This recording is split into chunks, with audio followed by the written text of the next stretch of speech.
Khamzat Chimaev doesn't give a fuck about what people think about him. Khamzat Chimaev does not have any regrets following the backstage brawl ahead of UFC 279, which caused the pre-fight press conference to be cancelled in an unprecedented step. Chimaev clashed with Kevin Holland and Nick and Nate Diaz ahead of his bout with Nate Diaz on Saturday. A fight erupted between Chimaev and the Diaz brothers, along with several other fighters and their respective camps. Want to know about it in detail? Well, stay tuned until the end. Hello everyone, welcome back to the channel. In this video, we will talk about Khamzat Chimaev that he doesn't give a fuck about what people think about him. Meanwhile, subscribe to this channel and press the bell icon. That being done, let's start. With a lot more, Khamzat Chimaev's weight issues began long before his dramatic weigh-in miss ahead of UFC 279. This past Saturday's pay-per-view event in Las Vegas saw one of the most chaotic lineup shuffles in UFC history, after Chimaev missed weight by over 7 pounds for a scheduled welterweight main event bout against Nate Diaz. Officials were able to salvage the card by reorganizing the 6 fighters in the top 3 bouts, and Chimaev ended up in the co-main event against Kevin Holland. Chimaev scored a dominant first-round submission win over Holland, but he now faces the question of whether he will be able to make the 170-pound weight limit, where he is currently number 3 at welterweight in the MMA fighting global rankings, going forward. His coach, Andreas Michael, appeared on the MMA Hour on Monday to discuss the situation and address the mistakes that were made in training camp. His whole career he's been fighting at welterweight, Michael said. He's missed weight this time, but it's not as if he's been missing weight all the time. Of course he's been having a hard time making weight, but he's always made weight. The point of the thing is that we're going to make it easier and fight at middleweight some of the fights, but we're game for welterweight as well.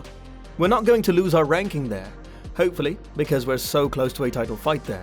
Once we take the belt there, we're going to pursue the middleweight division with all our hearts. Right now, some fights are going to be at middleweight. Some are going to be at middleweight. Worthwhile fights, but that's up to the UFC, of course. That's not up to us. Michael said the timing of the scheduled bout with Diaz played a part in the trouble Chimaev had making weight. We started this camp heavy, Michael continued. That's what the problem was as well. We got an offer to fight Nate Diaz, and it was earlier than this in August. It was too soon because he was heavy. Then they moved it 10 days up, and I believe we just started too heavy this camp. We should have had a little more discipline and held our weight to a reasonable level, to a reasonable weight close to the one that he's training at and going into camp. That's basically about it. We can find a lot of reasons and excuses and all this. At the end of the day, I'm not slagging off Khamzat. He's a magnificent fighter and I love him to death. But what I'm saying is that it was absolutely unprofessional from our side to not make weight. Anyone who doesn't make weight is unprofessional. Absolutely. I want to apologize to Nate's camp for that. We should have both made weight, and there are no excuses. Chimaev has competed at both welterweight and middleweight in the UFC and previously has never come in over either division's limit. But Michael said that the fighter was in bad shape the evening before Friday's official weigh-ins. He was getting muscle spasms, shaking, Michael said, vomiting. When he stood up, he was passing out. I was worried about him. Ever since he got the coronavirus and all these health issues, he's had a little bit of a hard time making the weight, Michael later added. Ever since that issue, his body has been a little bit off when it comes down to pushing it to the last drop. But I'm just speculating. Like I said, I'm not a physician, I'm not a doctor or anything like that, and I don't claim to be one. Chimaev badly missed weight at morning weigh-ins, and what followed was a chaotic 12-hour period, in which it was unclear whether he could even remain on the card. UFC President Dana White later told ESPN that Chimaev was locking up and cramping while attempting to cut weight and that doctors did not allow him to continue the process. Michael clarified it was his decision to stop the weight cut after consulting with doctors. He also made it clear that Chimaev's miss had nothing to do with any sort of grand plan on the part of his team or the UFC. I told Chimaev, fuck this, your health is number one, Michael said. That's why we called a physician. We were thinking, forget about the fight, is he alright? Cutting weight is very dangerous for the body if you push too hard, and I just wanted him to be okay. I thought to myself, okay, if this means that I'm going to risk my health, then I've got to make an exclusive decision and I've got to be a leader and do what's best for him. I talked to the doctor and I asked him, what do you think? The doctor told me, listen, I don't advise that you continue cutting weight. I want to point this out because there's a lot of different stories. Every time I give one interview, people are picking up small things and manipulating them and making the wrong things up. This is exactly what happened. I'm not manipulating. There is no conspiracy theory.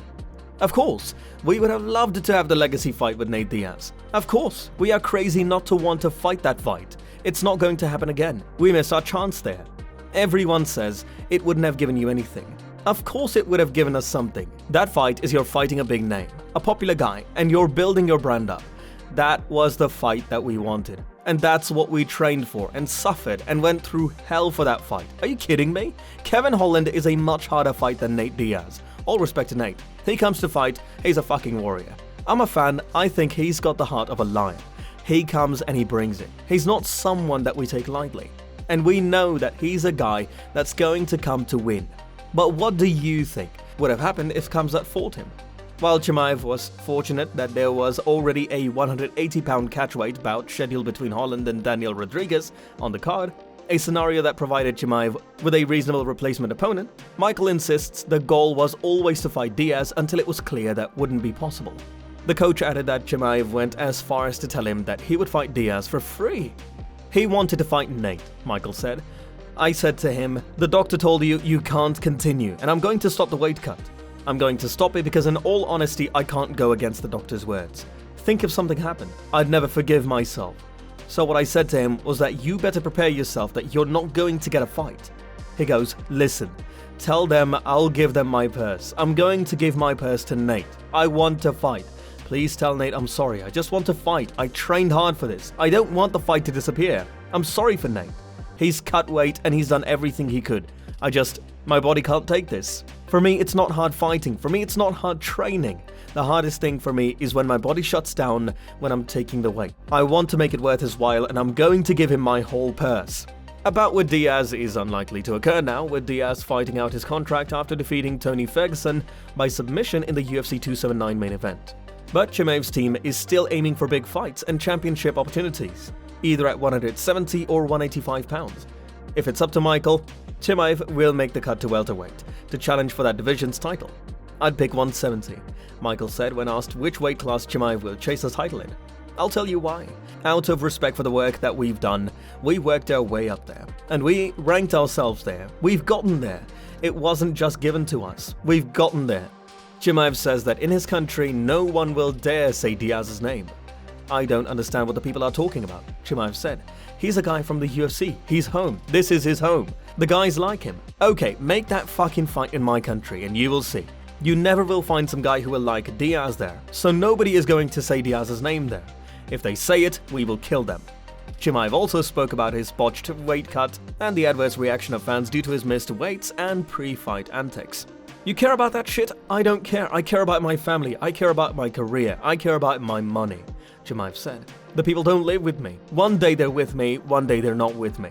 I'm a real guy, so I like the people that are real, not the fake people going one way, then going the other way. So what are your thoughts on this? Let us know in the comments down below.